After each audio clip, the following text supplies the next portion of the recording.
You open the French doors, step onto the dew-touched balcony, and pull in a breath that tastes of heather and peat. The Highlands resort where you have come to mend a wrenched leg spreads before you like a painting. Mist resting on the loch, pines standing guard, stone walls glowing honey in the first light. You expected quiet convalescence, a stack of detective novels, perhaps a dram at dusk.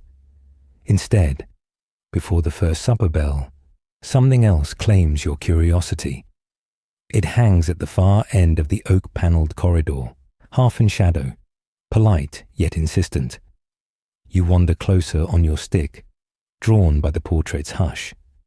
A Victorian gentleman stares back.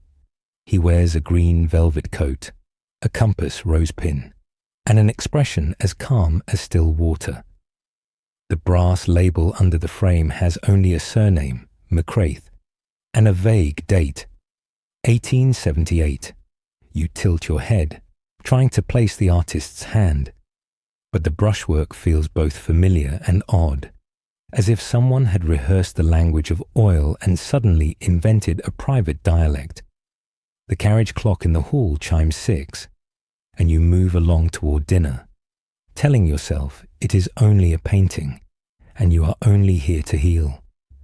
Still, a whisper of unease follows, the way wood smoke clings to tweed. Morning finds you back in that corridor.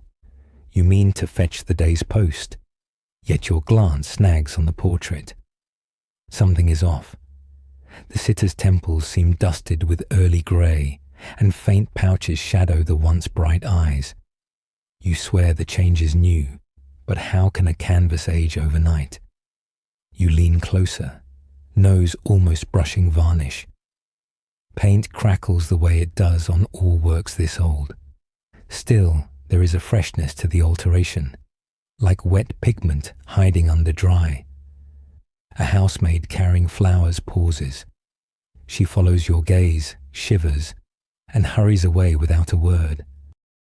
You spend the morning in the resort library, leafing through guest registers, clipping newspapers from a battered archive box, and jotting notes in the margin of a tourist map. The librarian, Mrs. Mackey, brings tea, curious yet courteous. She tells you no staff remembers the portrait's arrival. It has simply always been there, the way the loch has always glimmered. When you explain the change you saw, she smiles an apologetic smile reserved for the recovering and restless. That night, after chess in the lounge, you limp down the corridor again. Moonlight pools through a skylight and strokes the frame with silver. The man on the canvas is older still. His jawline has softened. Creases sketch around his mouth. Where did the vitality go? And why does each brushstroke feel 10 minutes old? You speak aloud, half to the sitter, half to your own racing thoughts. Who are you and what do you want? Sleep eludes you. You reread a chapter of Mackenzie's History of Highland Estates and notice a footnote about the McCraith line, minor landowners who vanished from the rolls around 1896. The last entry, Alistair McCraith, believed lost at sea, estate tied in probate. At sea, you muse, yet his likeness is on dry land, aging by the minute. The third morning, whispers swirl around the breakfast tables. A visiting solicitor, Mr. Phelps, failed to appear for porridge. House staff found him at dawn, lifeless in the garden maze. A single blow to the head. No weapon, no witnesses, not even disturbed gravel. The resort panics softly, the way polite society does, behind pressed napkins and lowered voices. You recognize the tight hush that fills a room when a murderer walks free among teacups. Your leg aches, but habit drags you into the investigation. The local constable accepts your offer to assist, heartened by your reputation from London cases. Still, you keep the portrait secret to yourself. You need facts before you trade in phantoms. During the inquest, you learn that Phelps specialized in air searches, tracking down descendants for dusty fortunes. His case notes, locked in a briefcase, list only initials. A.M. Could A.M. be Alistair McCraith? Your pulse quickens. Why would a solicitor dig after a century-old estate unless someone believed the fortune still lay unclaimed? That evening, you find the corridor deserted. The portrait's gentleman now looks 60, eyebrows silver, skin sallow as beeswax. You trace the green velvet coat with your eyes and notice a new detail, a torn cuff you swear was pristine before. The damage lines up with a diagonal slash in the lower right corner of the canvas, as if the paint predicted injury before it appeared. You reach to touch but stop. You cannot treat art like evidence. Or can you, when art is the crime scene? Main content section 1 ends, yet your pulse insists on answers. You press ahead. You approach the resort's oldest resident, Lady Ferguson, who winters here for her joints. Over sherry, she recalls a scandal. A McCraith niece disappeared the same year the last laird vanished at sea. Rumour spoke of a rewritten will, a fortune diverting from bloodline to foundling orphan. Nothing proved. You ask for dates. She waves a liver-spotted hand. Around 1896, she thinks. The year thunder took the steeple and the loch froze thick enough to skate.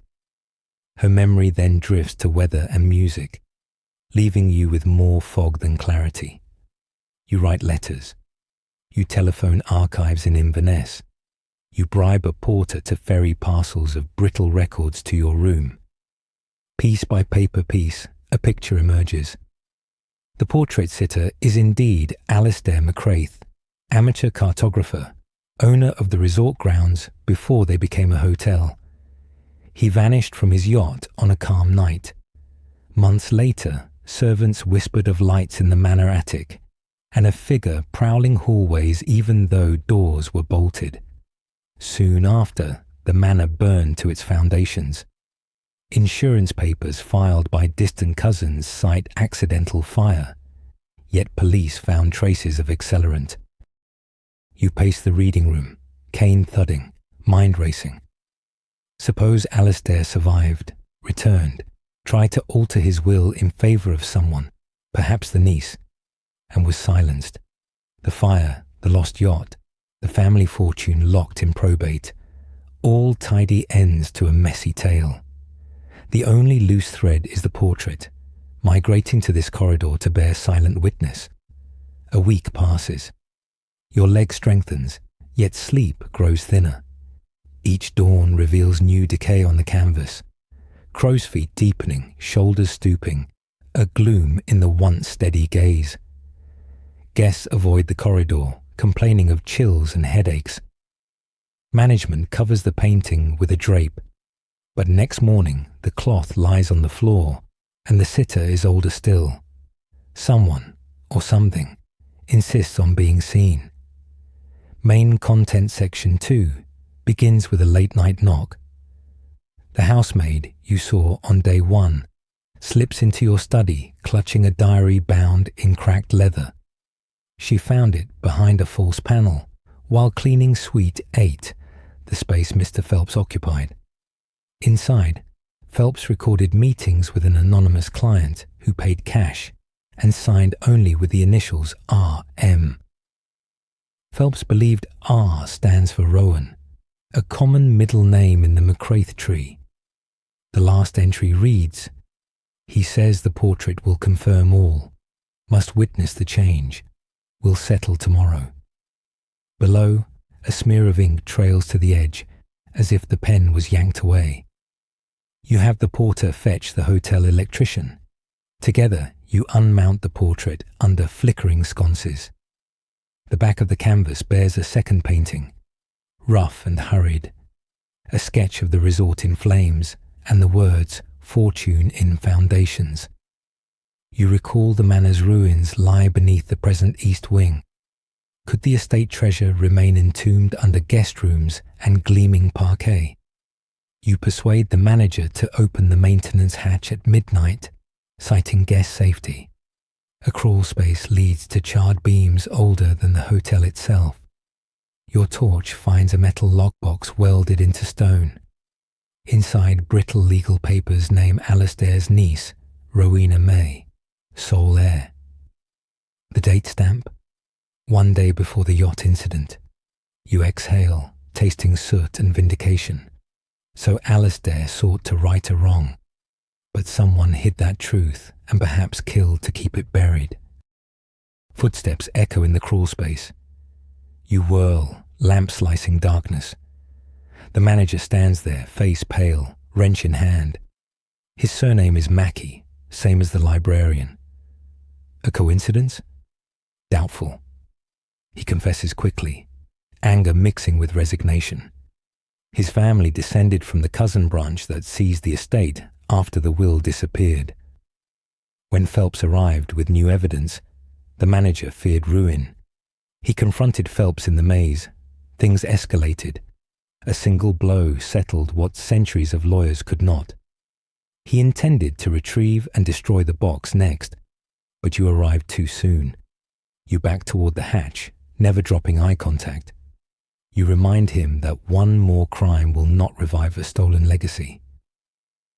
Outside, the constable waits, summoned by a note you slipped under his door earlier. The manager's shoulders sag. He hands over the wrench. As he climbs out, cuffs click, history shifts. Later that night, you return the portrait to its hook. The sitter's face looks peaceful, lines softened, as though the swift passing of justice lent him rest. You nod, whisper a promise to deliver the will to the rightful heirs, and hobble away. Morning sunlight pours down the corridor. The portrait is unchanged for the first time. Guests breathe easier, birds sing louder, and somewhere in Inverness, a records clerk files an amended deed. You schedule your departure, leg nearly healed, mind already itching for the next puzzle. Yet part of you lingers with the man in green velvet, who aged a century in a week to tell his story. Conclusion arrives like the final note of a reel. You learn that art is not always still, that silence can howl louder than bagpipes, and that truth, no matter how deep its burial, claws back to daylight. Next time you pass a forgotten frame in a quiet hallway, will you hurry by, or will you look closer? The answer might change more than a painting. It might change you.